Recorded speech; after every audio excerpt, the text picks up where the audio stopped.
All right, everybody, welcome back to another episode of Mondays Down South. We just wrapped up the NFL season, very bittersweet moment as always last week, but we're back at you this week. We mentioned we want to do more baseball, so we are delivering on that promise right away. Cy and I are here. We're going to do spring training storylines. We're about a week in or so, so the games have kicked off. We've got about a week of games, so a good amount of talk about some last-minute signings as well we can mention, but yeah, excited to have baseball back. Should be a fun month of podcasting here with some baseball and some March Madness. So I'll pop it over to my co-host for his intro. We'll get the ball rolling. Yeah, looking forward to doing our MLB episode. We said we're going to do it, and I think this is the right timeline. End of February, spring training just got going. It's about to be all baseball for the next couple months, along with some, I'm sure, NBA playoffs will pop up here and there. But we're looking forward to it. This season looks about as exciting as it's been in years, and obviously I'm biased as a Mets fan with some of the stuff we've done in the free agency, but beyond that, it's as much as a powerhouse as the Dodgers look like they are, there's so many interesting storylines of like teams like the Red Sox, teams like, of course, my Mets, other teams that have made big moves, and then, of course, the teams from last year, which like your Orioles and other teams that have competed. So coming into spring training, I'm going to tee you up, Evan. Any big storylines right off the bat that are jumping out to you? Before we get to in the realm of our own teams, I want to start with that. Yeah, I think there is a lot of parity. I think that's a really good point. So maybe I'll dive into some of the teams later that I'm kind of trying to keep an eye on this spring training. But the first one I'll mention, I think, is lots of position changes. We got some interesting news over the last few weeks of guys changing positions. So, guys were used to specific spots and in new locations. So one is Jose Altuve trying to play left field. Very bizarre to me if you look at how the Astros roster breaks down, like that they're actually struggling to find everyday players right now. So it's a little odd to me that they're shipping out one of their two star players to another position, but it looks like he's going to be the everyday left fielder. It doesn't even seem like an experiment anymore. It seems like that's pretty locked in. They signed Brendan Rodgers to a minor league deal. Maybe he plays second. They got some other guys that can play second, or maybe they trade for Arenado. I don't know, but that's an interesting one to me. Alex Bregman, we can talk about the signing maybe a little bit going to the Red Sox, but it looks like he's going to play primarily second base. Depending on how things shake out, I'm sure he'll mix and match. And then you also have the Rafael Devers story of, the Red Sox want to move him off third base, but he doesn't want to. So, he'll potentially be at a new position. Mike Trout moving to right field, not a huge change, just moving from center to right, but that'll be interesting. And Jason Dominguez, some of the early news out of Yankees camp is he looks still like a disaster in the outfield, like he did in his kind of cup of coffee last year. And that, they got Soto out of there, who's a terrible defender, but left field is a completely different animal in Yankee Stadium. So if Dominguez is struggling, then they're going to have a huge problem on their hands. So, not huge major changes, but interested to watch some of these guys play new positions. I mean, I'll start specifically with the Yankees. It can't be worse than having Aaron Judge in center and Juan Soto in right, though. So anything's an upgrade, especially with Cody Bellinger in center. That man can play anywhere, and he'll be a Gold Glove caliber player. So that's a huge, benefit to them in that sense. But yeah, I don't know about the Jason Dominguez experiment. They might move away from that pretty quickly if he continues. But he seems very athletic, so the hope is you would think that he'll be able to figure it out with enough time. But that's not always how it goes with MLB. The Altuve one is just shocking to me. I mean, especially with him being older. But I feel like they're like they don't really have a choice. Like they have no outfielders that can hit the baseball. They're just struggling to do something about that. And I feel like second is maybe a bit easier for them to like find someone who can like play a decent second base, as you alluded to. So I kind of get that. I think I'm glad you brought up the Red Sox. I think we should probably start focusing on their team. Last year, I think they were a bit better than people expected them to be with some of the younger guys really taking big steps forward. And obviously, they have the veterans, got like guys like Devers and stuff who are signed long term. But adding Alex Bregman and adding Garrett Crochet are two massive additions. I mean, Crochet looked amazing in spring training. We all expect him to be a Cy Young caliber pitcher. There's no doubting that. But Bregman, 3 years, 120, big contract, but honestly shorter term than we thought he was going to get. So in a way, I think it was actually a really good signing for them to add depth to that lineup and add a guy who can hit in the top 3 to 4. It's a good looking team, man. Their rotation's good. Like, what are your thoughts? I mean, obviously they're in your division, and like, there's a world where every team in your division is over 500, which is crazy to think about. Yeah, they're going to be a problem. Obviously, we're going to have our full predictions episode, so I'm not going to steal my thunder on how well I think it's going to go for them. But I mean, Bregman is such a culture player too that I think people didn't really appreciate. Even I didn't really appreciate like how much of a culture guy he is in his relationship with Alex Cora. The defense is going to be interesting to how it shakes out. But I mean, Jarren Duran, who's one of the most underrated players in the league, Bregman, Devers, Trevor Story needs to be a lot better. That's kind of a key guy for them. And I'm going to talk about more prospects in a little bit, but their farm system, like those 3 guys, Marcelo Meyer, Christian Campbell, and Roman Anthony. Christian Campbell might break camp with the team. Probably not likely, but they're all probably going to come up at some point this year. Like, those are 3 like superstars potentially that they're going to be adding into the fold. And I mean, they got Crochet without giving up any of them. Like, that's the part that's mind-boggling. Like, that's how good their farm system was. But yes, please keep going. Yeah, no, and the pitching's in good shape. I mean, with Crochet, Tanner Houck was great last year. Giolito's coming back.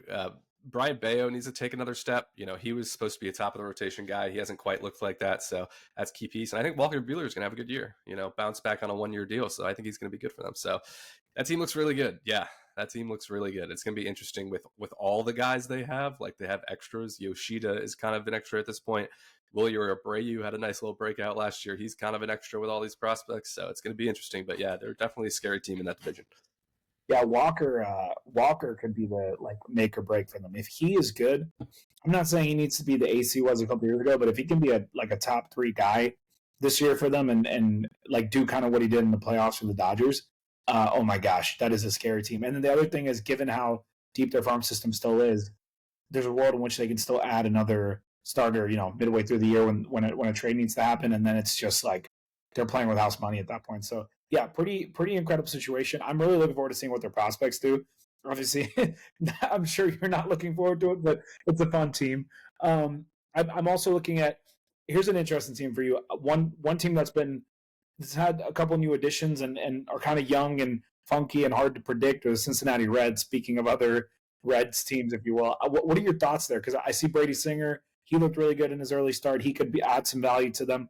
Obviously, Ellie De La Cruz, potential to take another step forward. And they still got a bunch of other young guys that have real potential that seem to be like showing strides. That's another team that I've been like really wanting to pay attention to in spring training to see if there's any like realism to them being good this year. That was actually one of my storylines as well. So I had no idea, but I really like this team a lot.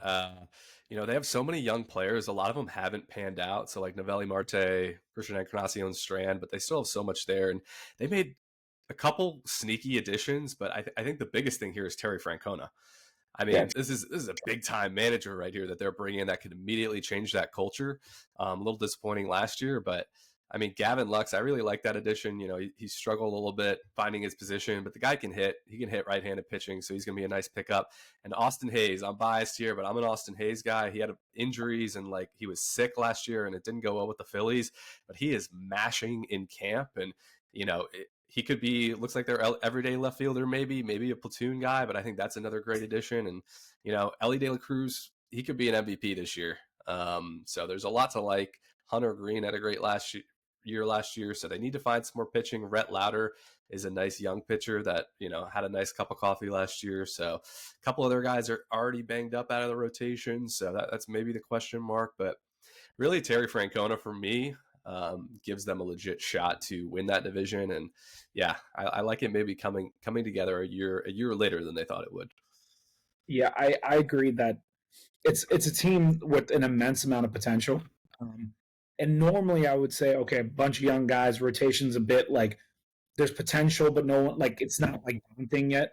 But that's a really good point about Terry Francona because if there's someone you're going to believe can figure out how to get the best out of his guys or put them in positions to succeed, I'm not betting against Terry Francona given what he's done. So that's a really good point.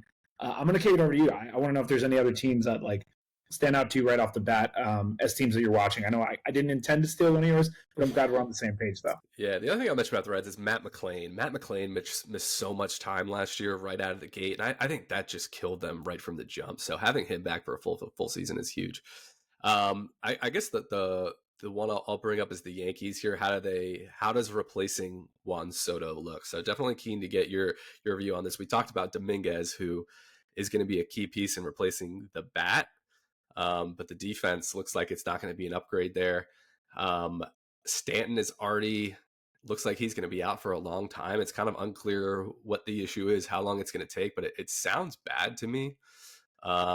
And then like the bottom of that lineup just does not look good. Third base is already a question mark with like Oswaldo Cabrera looks like the starter.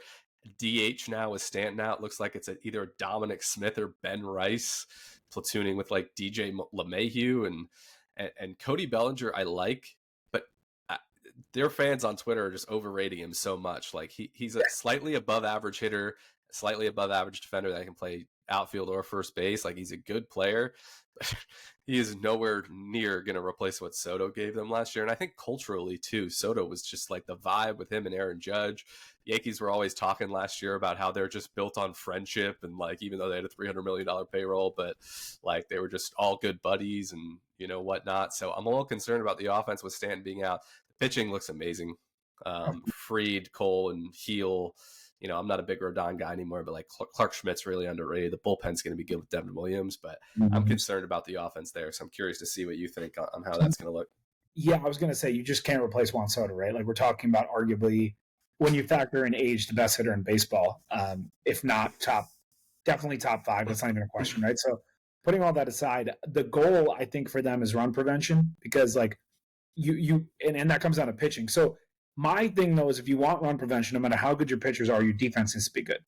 My issue with what they've done with their offense in terms of like team building, maybe I'm overly biased right now because of how David Stearns does it, you know, where it's like defense is so important to him where he's willing to like, you know, not pay as much money for the bat and worry more about like building a roster where you're prioritizing that. And I think you as an Orioles fan probably recognize how important that is as well. When you get this incredible starting rotation, but they can't just strike out every single person that gets up there. And that's the number one concern I have for them because their pitching is incredible. There's no denying it. And, you know, I'm not the biggest Rodon guy given the contract, but there is a world in which he bounces back and is more similar to what he was 2 years ago than he was last year. And if that happens, they got four guys that could be legitimate, like number ones and twos down the rotation. And obviously, adding Williams only makes their bullpen that much more daunting. So if they're going to win, if they're going to get back to the World Series like they did last year, it's going to be relying on that ridiculous pitching staff they have. But I worry a lot about defense when you don't have an offense that's going to produce nearly as many runs as it did last year. And Aaron Judge was amazing last year, but I don't see a world where he replicates last year's numbers without having Juan Soto there with them. And then also now, with not that I was ever expecting Giancarlo to be healthy for a full year, but if he's not behind Judge, who's protecting him? Like even at the top of the lineup, you're talking about the bottom. I'm like the top of your lineup does not look scary at all. If I'm playing against the Yankees, I'm walking Aaron Judge 100% of the time, and I'm not worried about it. I mean, Dominguez is good. I'm not denying that. Like they got some young guys, but they're going to need these young guys to be like MVP caliber players for them to be like any sort of like a decent lineup, and that's my concern with them. Maybe they'll try to add another bat. I don't know. But you made a really good point about Bellinger, though. I'm like, guys, Bellinger is not the MVP player he was on the Dodgers anymore. Y'all are acting like we're back to that era when him, Altuve, and those guys were fighting for championships. That's not what he is anymore. Like even above average is like the best he's been in the last couple of years. I'd say he's closer to like league average, and that's okay because he's a great defender. And I'm not saying he doesn't provide value, but the lineup is just not scary at all, and they're old too. Like parts of their team is very old. So I don't know. I'm not huge on the Yankees this year when I think about the Orioles and the Red Sox, and like especially with the potential. I think the upside your teams have are just like on a different level. The Yankees are basically going to have to rely on pitching the whole year. That's the way I look at it. So let me ask you then, how are you building that lineup to to protect Judge. I've been playing around with it the last couple of days. You can't include Stanton though. Without Stanton, how are you building a lineup that can protect Judge and get guys on ahead of him? Absolutely no idea. Like that, I was just trying to think about like I'm gonna punt to you for a second. Who do you bat behind Aaron Judge? Like I'm assuming you're gonna put Judge 2 or 3 just so you get him as many at bats as you can because you have to get him as many at bats as you can. My concern is who's driving him home. Like even if he gets on. Yeah, here's what I came up with is Jazz Chisholm was great for them last year when he came over. So I think one thing that could go very well for them is that he has like a true superstar season. I mean, not like superstar, but like all-star type season, which would be huge. So well, they need it. Yeah, and they might need it. Yeah, they might need it. So I'm gonna go Jazz. I'm gonna go Judge, and then I'm almost debating putting Goldschmidt at 3, no matter how bad he was last year, just because he's always hitting that spot and he's so comfortable in it, and you kind of have to sacrifice somewhere. And then Bellinger 4, although realistically you're probably Bellinger 3 behind Judge, and then Goldie 4, Dominguez 5, and then you go Wells, Volpe, Cabrera, Ben Rice, whatever. And then Volpe, I would say, depending on how he looks, you could maybe pop him to 1 and then keep that same order. So like Volpe, Jazz, Judge, Bellinger, Goldie is maybe the way to go. But I'm not a big Volpe bat guy, but I know they think he's gonna have a big season. So I don't know. He was another guy that I was going to point to where I'm like, he just basically has to be like well above average for them to be good. Their lineup is just like even when you're talking about it, it's like Goldie and Bellinger obviously at one point were incredible players. I do see a world in which Goldie's way better this year than he was last year. I don't think he's going to be what he was like 2-3 years ago where he was competing for an MVP, but I do think batting behind Aaron Judge is inherently going to make him better. But even when you're saying that, like nothing about that lineup scares me because even Jazz Chisholm, who obviously has a ton of potential, has been incredibly inconsistent throughout his career. It's not like he's been super reliable year over year as like a all-star caliber player. If you bat him 1, there's a world in which he strikes out a bunch and doesn't get on base a lot. You know what I mean? If that happens, there's going to be no one for Judge to drive home. You walk Judge, and assuming Paul Goldschmidt doesn't get back to his old ways, let's say he's just older now and he's not able to do what he's done, oh my gosh, like it's going to be so easy to get through the first couple. Like Judge is never going to get an opportunity to score runs or hit for runs. It's actually kind of crazy. Like now that you said that, I'm like even more out on the Yankees. It's like they're gonna have to, their pitchers are gonna have to be unbelievable, and they're gonna have to hope that they have like great health, which is just it's so hard to keep a rotation together all year. You know, I mean, I don't know what depth. Yeah, that was the thing. Like last year, everything went so right for them from a health and like vibes, and they didn't really have a lot of adversity, so they had a rough stretch there in the middle. But that's never gonna happen 2 years in a row. And like defensively, I was thinking about it today. Like, is there a world where in April it's been so bad for Dominguez that they're going to have Trent Grisham in center, move Bellinger to left, and have Dominguez DHing like all the way at the start of the season? Like, I don't know, but we'll see how it plays out. They're still going to be a good team, but yeah, they'll be. I don't know how good.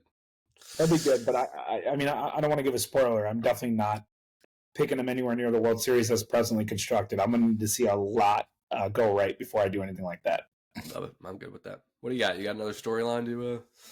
I mean, not necessarily storylines. I'm just more like one thing I'm trying to focus on teams like the Tigers and the Royals and such, who obviously had really good runs last year, and I think probably get a little bit forgotten since they didn't quite make the championships. I'm just curious to see if those were like them taking steps in the right direction, or if you think that spring training wise, you're going to be looking to see if they regress at all. Like the Royals, for example, I think you were really high on, and I could see a world in which they continue to progress forward. But I'm really curious to see what they're going to do to try to bridge the gap more with some of those teams that ended up beating them last year or making it further than them. Because obviously they have a guy like Bobby Witt who is honestly like the way he looks right now.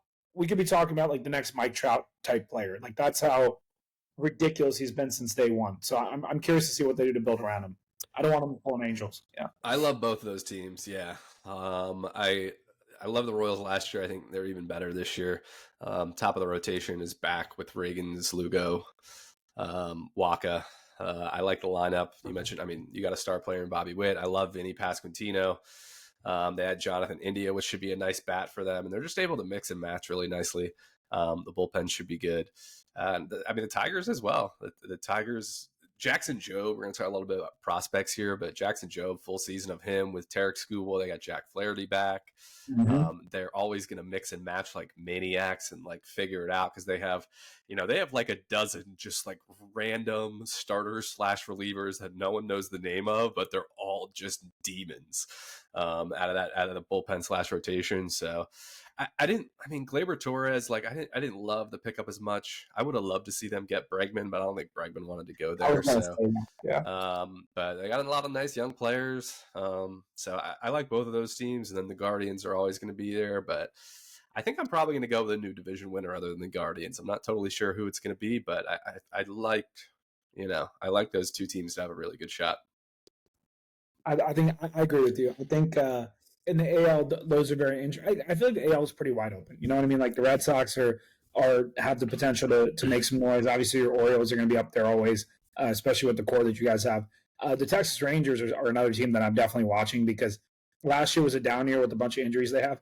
There is a world where the Texas Rangers like could be even better than they were 2 years ago when they won the World Series. Like that, they have that potential with the lineup they have, and then like obviously I'm not expecting DeGrom to pitch a full season, but he's actually healthy coming into camp for the first time, which is just the cherry on top because even without him, the rotation is pretty solid. Then you add him, and even when he pitched last year, which was only like 2 games, he looked as dominant as he's ever been. So that's a pretty scary team for me. So the AL is like so wide open. I'm just so curious to see like what's going to happen. I do have a fun trivia question for you though, and this is more just to see how well you can do this. I want to see if you can name 3 everyday players on the Marlins. Just 3. That's all I want to know. I know it's a bit off, but I'm just curious to see if you could pick 3. Xavier Edwards is one. There you go. He's probably going to have a good year. Jesus Sanchez, I believe, is starting center field this year. That's as many as I know. Well, actually, the Orioles just gave them like 2 of their starters, so it's a little easier for me. Connor Norby, I think Connor Norby's gonna have a great year there. I think Kyle Stowers is an everyday starter. He's more of like a 4A player, so I'm not sure he's gonna like do a whole lot for them. But so that there's 4, and I got lucky because 2 of them were Orioles. Yeah, definitely one of my storylines, as it is every year, is which prospects are, potentially going to break camp for their debut with the team or have an early impact. So we talked about the Red Sox. Obviously, they have 3 guys. Christian Campbell probably has the best shot to break with the club, but they just have so many guys. They'll probably be patient with all of them. So, but then, Roman Anthony and Marcelo Meyer should get their shot this year. One big name prospect that kind of just got on the radar as potentially breaking camp is Christian Moore with the Angels, who won the national championship with Texas, or not Texas, Tennessee, at the College World Series in Omaha last year. Was one of their best players. He has a chance to break at 3rd or 2nd with the Angels. The Angels are really aggressive with their prospects, as we know, with Zach Neto, Nolan Schanuel, and they might be doing it again here. They signed Moncada to be kind of a filler at 3rd. Rendon is obviously out and basically done. Luis Rengifo had a good year starting at 2nd. So, but there's definitely at bats that Christian Moore can take, and he's got big time power. He looks good in camp so far, and fun tidbit. I don't know if you saw the video of the ABS system, which is certainly a spring training storyline as well, where he called for a challenge in a 14-1 game with 2 strikes in the bottom of the 9th. And he won it and extended the game by 10 minutes. That was a hilarious storyline for a couple days, just using the challenge in the last few minutes. But that's one to watch. Couple pitchers, Bubba Chandler with the Pirates. Maybe won't break with the camp with the team, but this guy's nasty. So you think about Paul Skeens, Mitch Keller, who's super consistent. Jared Jones is really talented. And then eventually you're going to add in Bubba Chandler to the mix. So that's going to be nasty. Cam Smith, another one with the Astros. Astros need everyday players, so he's another big time power hitter. Looks like right field might be his spot right now. So could be a name to break camp. Looking at my list here, I had a couple others. Matt Shaw with the Cubs. He looks penciled in as their starting 3rd baseman. Nice versatile infielder. So that could be an interesting one. And those are the big ones I'm looking at right now. A couple guys that got time last year. I like Jacob Wilson with the A's. The A's have some interesting names. I like him a lot. I'm debating if I like him as a fantasy kind of dynasty guy. He is almost all contact. Like he never strikes out and never walks because he puts it in play early in the bat. But he's elite defensively. Son of Jack Wilson, obviously, going to be their starting shortstop. So Jackson Jobe, I mentioned. Yeah, It might be a perfect time for you to break into your Orioles breakdown. Some updates from Birdland, man. I'm curious to see what you got. I haven't followed you guys much recently, so I'm actually excited about this.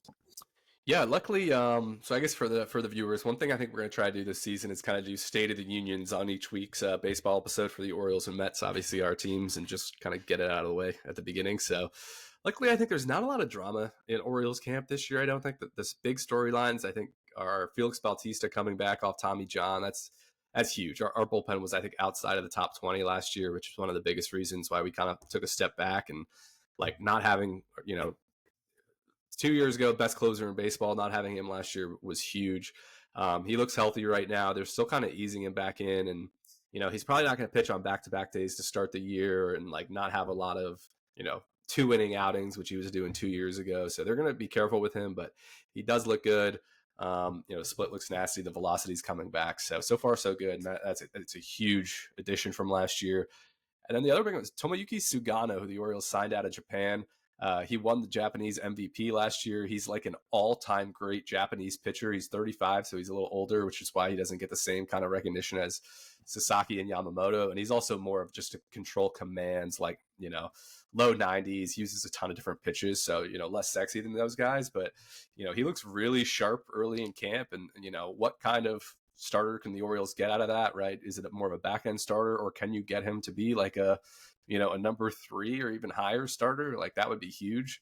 So that's probably the number 2 big storyline. And then I think Jackson Holliday is definitely a storyline. Like there's no positional battle. Like he's the starting second baseman on opening day. There's no questions about that. But, obviously he made some swing changes right at the end, like the last week of last year that he carried over into the offseason and into this year, which people are really optimistic about. So, that's always going to be a big storyline is, he really struggled last year, but kind of figured it out late. So, hopefully he can really grab hold of that second base job because they need him to. So those are the big ones. A couple injured, like Westberg and Gunnar Henderson are a little banged up already in camp, but neither seems serious. But, otherwise not a lot of drama. The roster is like pretty much set. There's literally no drama for like a single roster spot, which is crazy, but a couple interesting things.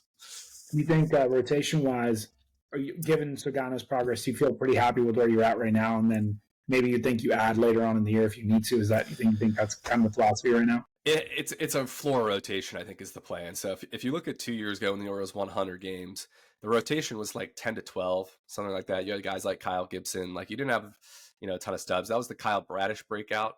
Yep. But right now the rotation has a really high floor where I think it's going to be top half of the league, which is kind of I think all you need to be a really successful team with how good the offense is. Bullpen should be better. The key question is Grayson Rodriguez. They need him to take that step forward into being like a number 1, number 2 starter. And then you pair that with Eflin, who's really solid. You know what you're going to get from Charlie Morton, just reliable innings at around a 4 ERA. Dean Kramer is kind of the same. Like, he's going to give you a lot of innings at around a 4 ERA. Sugano is the question mark, and then Eflin and Rodriguez at the top of the rotation. So I think it could easily be in that like 10 to 12 range, which, with the offense being, one of the best in baseball, defense needs to be better as well. And then the bullpen on paper looks way, way better. But there's still a lot of risk in the pen, but it does look way better. I think the rotation doesn't need to be elite. And then you get Kyle Bradish back at the end of the year, which, it is kind of helps raise the ceiling as you get into the playoffs. So that's kind of a plan. That'd be clutch. And then obviously you have the talent to be able to, not that you need to worry about this right now, but if you can keep a good floor and keep winning games, then you have the ability to add, which is what's extremely important. And you guys are smart about not giving up big names for rental. So that's very good. I guess we can pivot now because I think you have less drama. We have a lot more.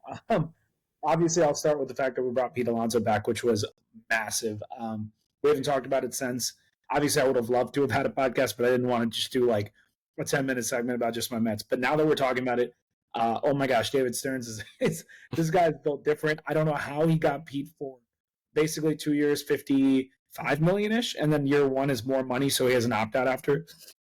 but like it's an unbelievable deal. I always thought that he'd get at least close to 100 million just because of his power potential and stuff. But we just did a very good job of holding out, and he clearly wanted to be a Met. So I appreciate him coming back, and it makes our lineup like infinitely better when you pencil him into that like power spot in the lineup.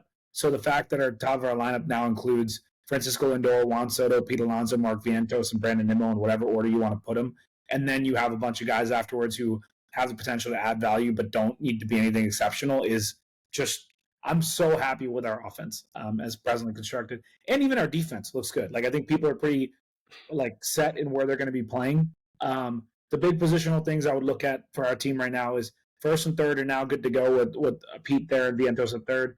Lindor's not going anywhere. Soto's right field. We got guys like Jose Siri who are obviously defense first guys in center. And then left field, we got Nimmo. So all that's good to go. Second base is what's going to be interesting because we're going to have to try to find at bats for our prospects.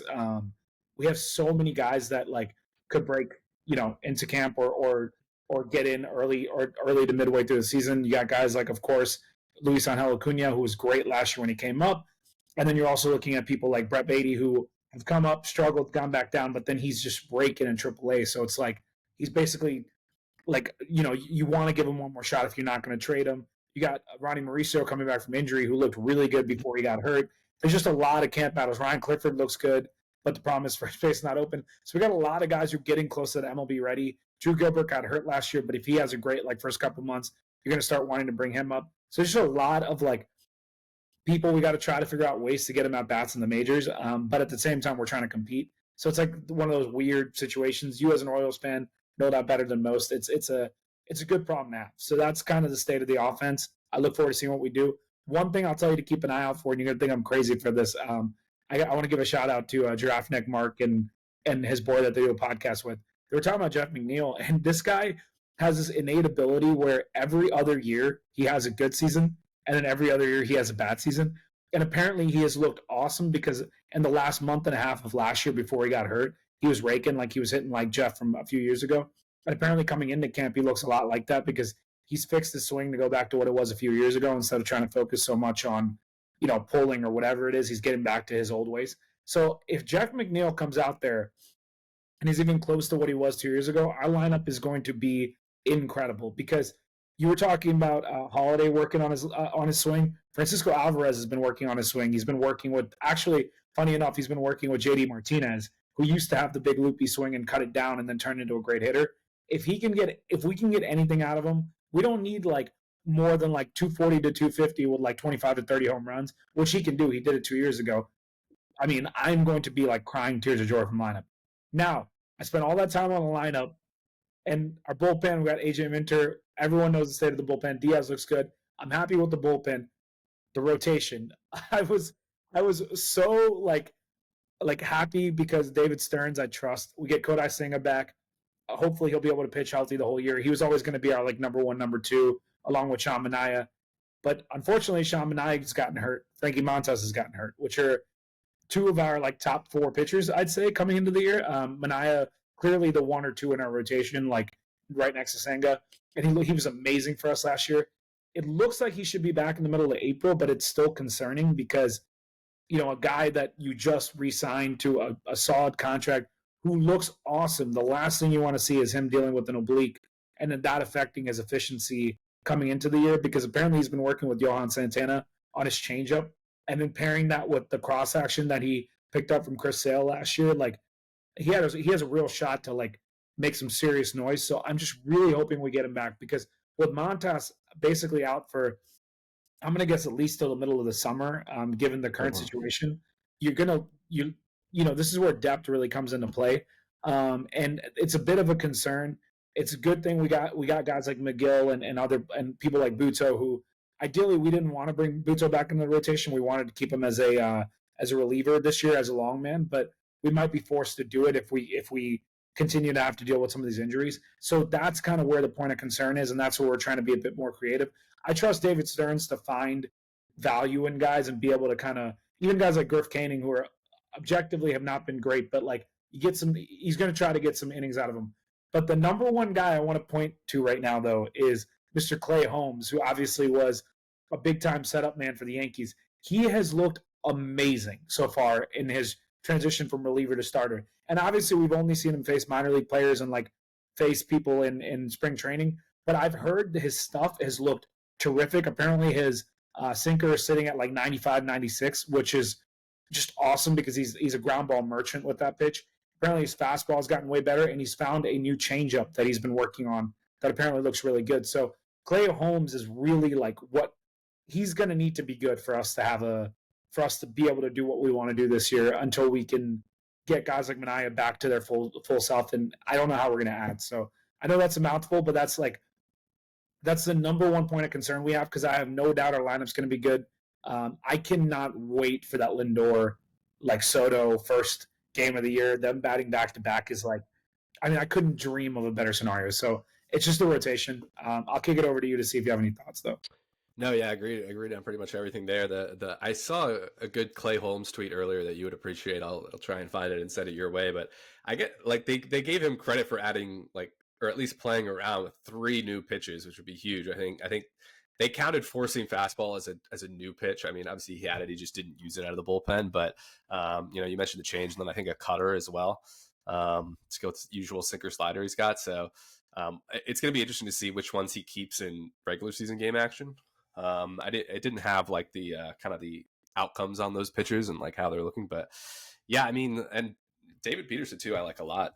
I love David Peterson. He was great last year. So the top 3 actually, looks okay right now, even with all the injuries. And yeah, those obliques are just brutal. Like they always take longer than it seems at first. So, but hopefully it's sooner rather than later. You guys can tread water. And speaking of prospects, Brandon Sprode at some point this summer.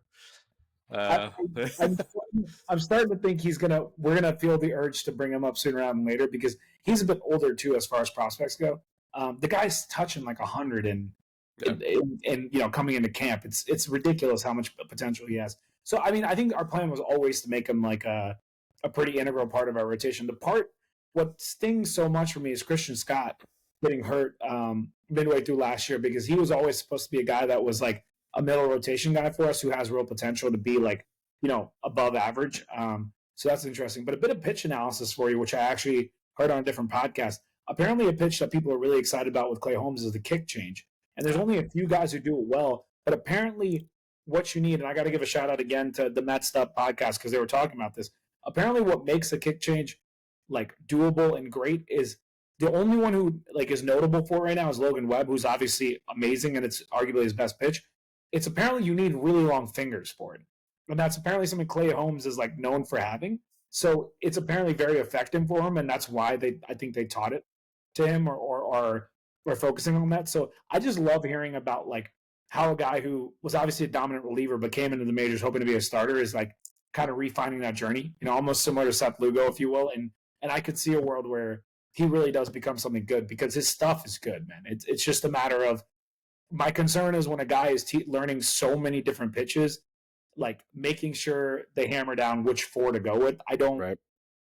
You don't want to confuse them too much by giving them too many options. But if there's one pitching lab I trust, it's the fact that we went to, Driveline and made them like, our main pitching lab, and David Stearns knows what he's doing. So I'm looking forward to it. But yeah, rotation is going to be interesting, man. Our pen though, man. So it's like infinitely better than it was last year. Like I think we're coming into the year with a top 10 pen. Like after adding Minter and the guys we got back healthy and adding some depth into that pen, like it's deep. It's a deep pen.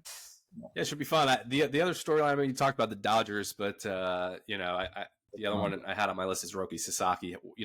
What do the Dodgers have there in year one?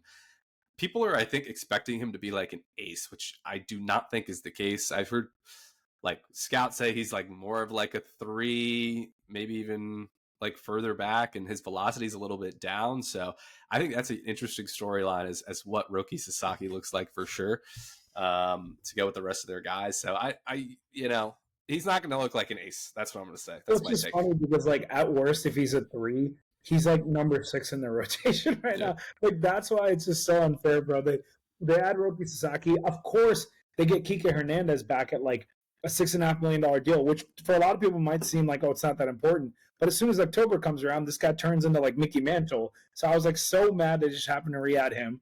They get Teoscar back at a very good deal because he wanted to stay. Shohei is going to pitch apparently in May, is what they just said. So you're going to come into the season with, obviously you have Yamamoto, who's a dog, Tyler Glass now, and then just an insane amount of like pitching depth with guys like Sasaki after them.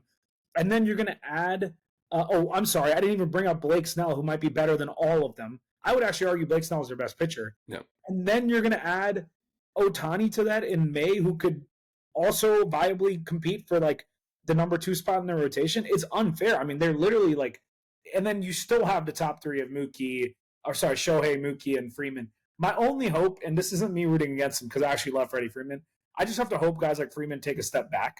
Like, with them getting older, that's the only way I see people being able to break in.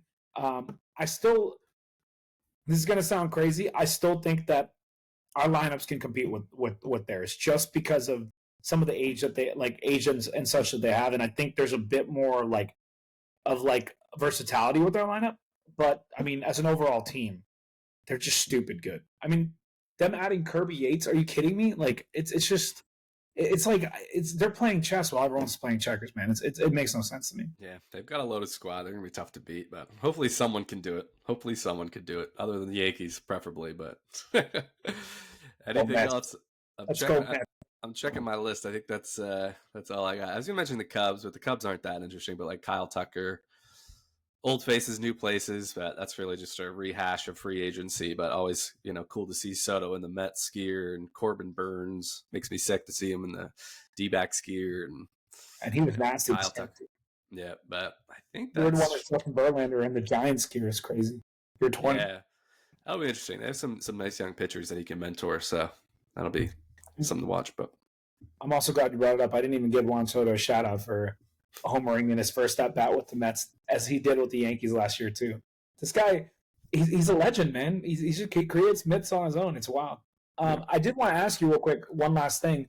I meant to bring it up earlier. What do you think of the Nats this year in terms of I don't think they're going to make a ton of noise in the sense of playoffs, but like they got a bunch of young guys. So I wanted to see what you thought of like their lineup construction and how you see their rotation shaking out too. They're close. They're going to be better than people think. Like I think they might be close to 500 this year.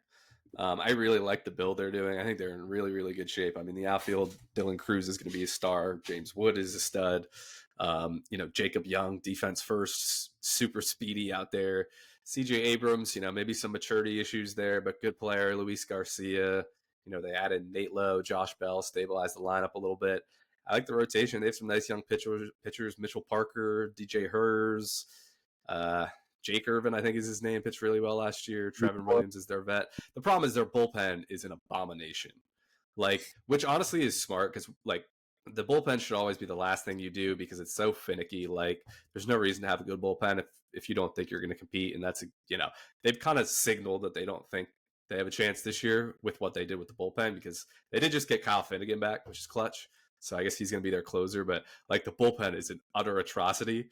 So that'll be a thing that holds them back. But I think they're going to win over 75 games is maybe a good ballpark. I like their build a lot, I think they're very smart about their timing too. And maybe they just got lucky with this in a way, but post winning the World Series with Juan Soto after they traded him, obviously the Dodgers and Phillies have been the Braves and Phillies have been, dominating the division for the last couple of years up until we made a bit of noise in the last 2 years. I think those two teams, as they get older and deal with contracts and such, the Nationals are kind of rounding the circle. I love where my Mets are at just because of getting Soto and having a bunch of those younger guys that are starting to show up now. So I like our future with David Stearns, but I think the Nationals have a clear path in 2 years to surpass the other two. And that's not even me being biased. The other team I wanted to bring up, but I didn't bring. Actually, I was curious to get your state on NL East. I know we're going a bit over, but I don't care. This is fun. The Braves and the Phillies, obviously, I expect them to be competitive this year, assuming the Braves get healthy, and the Phillies obviously still have their core. But the Phillies core is so old, and they just keep pouring money into the old guys, which admittedly I get it. You built this roster, you have to build around it, but their prospect pool is depleted. What do you think? What do you think? What do you see these teams future outlooks looking like? What do you expect out of them this year? Yeah, I mean the Phillies core is that all those guys are pretty much still in their prime. They're So like I don't think there's going to be a drop off anytime in the next like Well, year or two. I mean Schwarber's a little older, but like these guys are still in their prime. I mean Trey Turner, like the problem is like I mean Real Muto is getting a little older, but like a lot of their like they kind of really should have found a way to shuffle the deck a little bit. Like Castellanos, Real Muto because he's getting older, like Boehm especially defensively. Like I just like a lot of these guys are just quite frankly aren't all that good. that's what I'm saying. But like, I mean, they're still going to, their rotation is ridiculous. I mean, Nola, Wheeler, they added Jesus Luzardo, like Christopher Sanchez is a stud, Suarez, Andrew Painter's healthy this year. Like they got prospect coming up there. The bullpen actually is a little iffy as well. Like they bring in Romano, who's going to be really important for them. But, they're still going to be a really good team. I have a lot of trouble picking between these three teams. The Braves the same, like, they need some pitching to step up, but I think all these three teams are great, and it's going to be a fun battle amongst them. But the Phillies lineup weirdly doesn't scare me. I recognize the top three. I should probably be a bit more afraid of, especially Harper and Trey Turner. Like those guys are just great, and they're always going to be great. Kyle Schwarber hasn't been like as daunting to me like in the last year as he was like a few years ago when they were making those World Series runs. And then after that, I'm so like not afraid of Castellanos and Real Muto anymore. And like I don't like unless they get one of those young guys like really taking a massive step up. Like I don't see a world in which like they're gonna have that lineup depth that like some of the other teams in the division have. The Braves are way scarier to me, assuming they get healthy. I just don't know when Strider is fully gonna get back to his full self, and I hope Ronald Acuna is like gets back to MVP caliber form, but he's had a couple of pretty gruesome injuries. And I'm really curious to see specifically with the Braves. They're more scary to me, even though the Phillies rotation I would say is like definitively the best in our division. I just think the Braves find a way with like to be good on all fronts, whereas I think the Phillies are going to have to rely on that a bit more, given that their bullpen isn't that daunting and their lineup isn't as deep. But yeah, it's going to depend on like guys like Austin Riley and Matt Olson and them, and if they're able to kind of get back to what they were a few years ago. That's kind of what I'm curious about. But you're right; it's a real crapshoot trying to figure out how this is going to go down. I would have been very confident, and we'll talk about this in the next episode. But I would have been very confident in my Mets as a team that I'm going to ride with if we didn't have all these injuries to the rotation right off the bat. Because with the Minaya saying I was pretty comfortable with that. So this is going to be really fun when we bring up our prediction episode and where we see them going. So. Yeah, I don't know if I agree about the depth. Like the Phillies have above average hitters 1 through 9. I just like I'd like their 4 or 5 through 9 to be like a little better, or like their middle three, because like the bottom of the lineup is really good. Like Max Kepler is going to be down there. I'd like Bryson Stott to have a better year, but like Brandon Marsh is a really good hitter. And then one of those righties we mentioned will be at the bottom of the lineup. But like the 4 through 6 probably, I just would like to be a little bit better. So I agree with you there. But I think that it's deep. I think maybe my recency bias is playing too, because we in our series last year, and like admittedly, like our team is way better now than it was then, and like it really wasn't. It didn't feel hard at any point. The only daunting part of the team at the time for me was Zach Wheeler. Like I just did not want to see Zach Wheeler again, because Zach Wheeler is the best pitcher in baseball, and no one is going to convince me otherwise until someone can show me that they can be as good as he's been in the postseason the last couple of years. He's just unbelievable. So they do have that going for him. The bullpen, actually, now that we talk about it, is my biggest concern with them, because like it was bad by the end of last year, because like they gave up on Dominguez and Soto, who are now in our bullpen, ironically, and I don't blame them for doing that, but they didn't really replace them. And they brought in Estevez, which it went okay, but he's gone. So like you bring in Romano, who was horrible last year. Good bounce back candidate. Sure, not a bad contract. No issues there. Kirk Ring is nasty. Matt Strahm was very good, but I don't know how much I trust that to last. Jose Alvarado's not been as good the last couple of years. And I don't think I'm trying to pull it up now, but like I don't think they have many guys that could kind of come out of nowhere and surprise you. But that's my biggest concern with them. And then the Braves are going to be good. Yeah. I think that's where I've been hung up on with because with our series, it was like once we got through the top 3 in the order, it felt like we were consistently getting outs by just pitching to contact.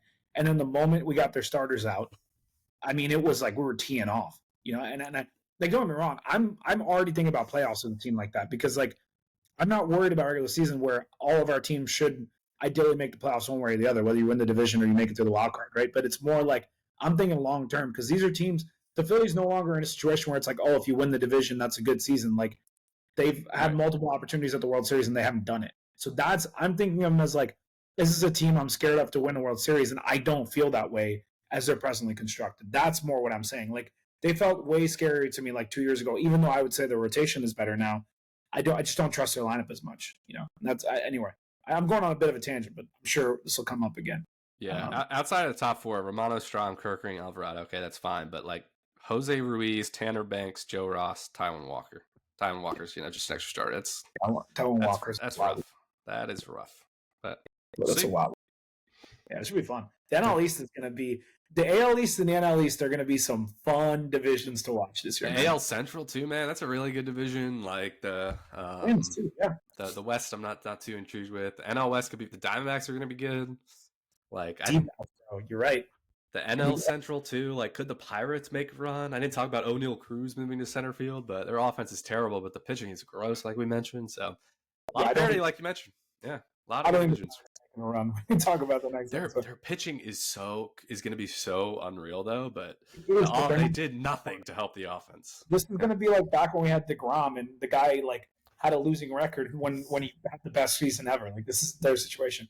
Yeah. We didn't talk about the Twins too, but I mean we're running short on time. That's a team we should definitely bring up at some point. Yeah, because I'm not so concerned about the Twins. There's some intrigue there, in my opinion. Yeah. Anyways. Good episode, though, man. I enjoyed that. This got me really fired up. I can't believe we're a month away from the first regular season game. You know, we got people playing real spring training. It's crazy, man. Even less with these Tokyo games, which I know it's a little early for most people, but as the baseball psycho I am, I definitely got up at 5 a.m. last year to watch the Korea games, and I had a blast with Dodgers Padres. So I'll definitely be doing the same this year on March 19th. So it's a couple days before Zach's bachelor party. So I'll be getting up early to watch those games. I can't wait for it with Sasaki and Yamamoto back in Japan pitching for the Dodgers and Imanaga for the Cubs. Oh, that's going to be Tucker debut. It's going to be fun. It's going to be fun. But we're gonna have to. We're definitely gonna have to get that fantasy baseball episode on as we're talking about before those games start. Spoiler alert: I'm sure Clay Holmes will be one of my recommendations this year. So keep that in mind. I love it. Yeah, stay tuned. I guess the plan, for March size, at some point a fantasy baseball episode. March Madness bracket. We'll get Zach back on here, and then we'll do our MLB predictions as we get closer to April. I'd say potentially after the Tokyo games. I think it's probably when I would expect us to have in between the Tokyo games and the first regular season game in America is probably what I would say we'd get the predictions episode. Yep. Sounds like a plan. All right. Thanks, everyone, for staying along here through the hour, and hope you enjoyed. Hope you enjoyed the baseball content this year. If you want to come on the show, obviously Zach's less of a baseball guy, so we're going to be looking for guests throughout the year. So definitely try and come on and chop up a little baseball as the season goes along. And that was Mondays Down South.